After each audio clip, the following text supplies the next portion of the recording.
1540 ஆண்டு கடும் புயலில் சிக்கி தத்தளித்த ஒரு போர்ச்சுகீசிய பாய்மரக் கப்பல் திருச்சிலுவை நாதரை வேண்ட பத்திரமாய் கரை சேர்ந்தது.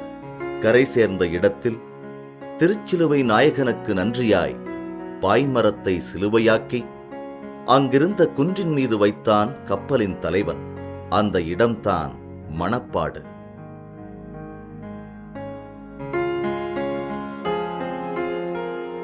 ஆயிரத்தி 1542 அக்டோபர் திங்கள் வேத போதக பணிக்காக இந்தியா வந்த புனித சவேரியரின் பாதம் பட்ட முதல் தமிழ் புண்ணிய பூமியும் இதுதான்.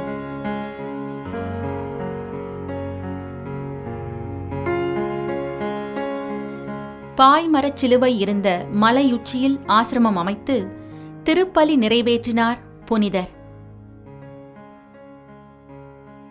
1582 வருடம் செப்டம்பர் 14 நாள் திருச்சிலுவை திருவிழாவின் போது பங்குத்தந்தை டான்டி சலோனாவா அவர்களால் முதல் திருப்பலி நிறைவேற்றப்பட்டது.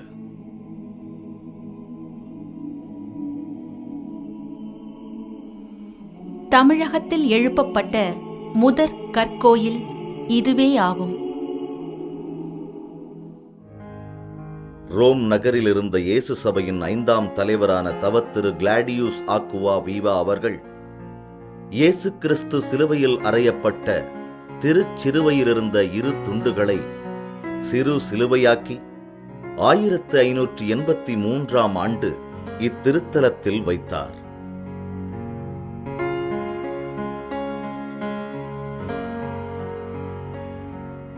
ஆயிரத்தி 1584 ஆண்டு புனித சவேரியார் கேட்டுக்கொண்டதற்கிணங்க மணிலாவிலிருந்து அனுப்பி வைக்கப்பட்ட அருள் பொழியும் பாவனையில் உள்ள இயேசுவின் சொரூபம் இன்றளவும் சமாதானத்தின் மகிமையை வெளிப்படுத்திக் கொண்டே இருக்கிறது.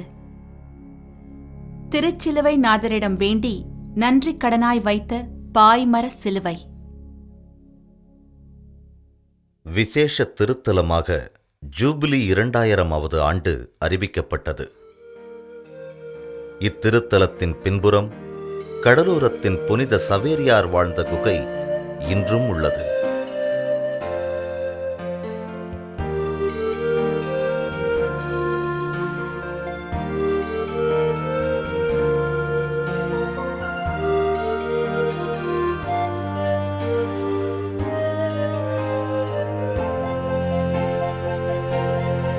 இக்குகையில் இருக்கும் கிணற்று நீர் கடல் மட்டத்தில் இருந்தாலும் குடிநீராக இருப்பது புதுமையானதாகும்.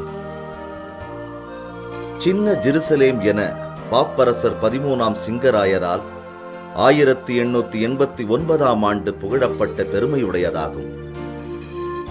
புனித பிரான்சிஸ் சவேரியார் தமிழில் முதலாக திருப்பலி நிறைவேற்றிய பெருமையையும் கொண்டது இந்த மணப்பாடு திருத்தலம்.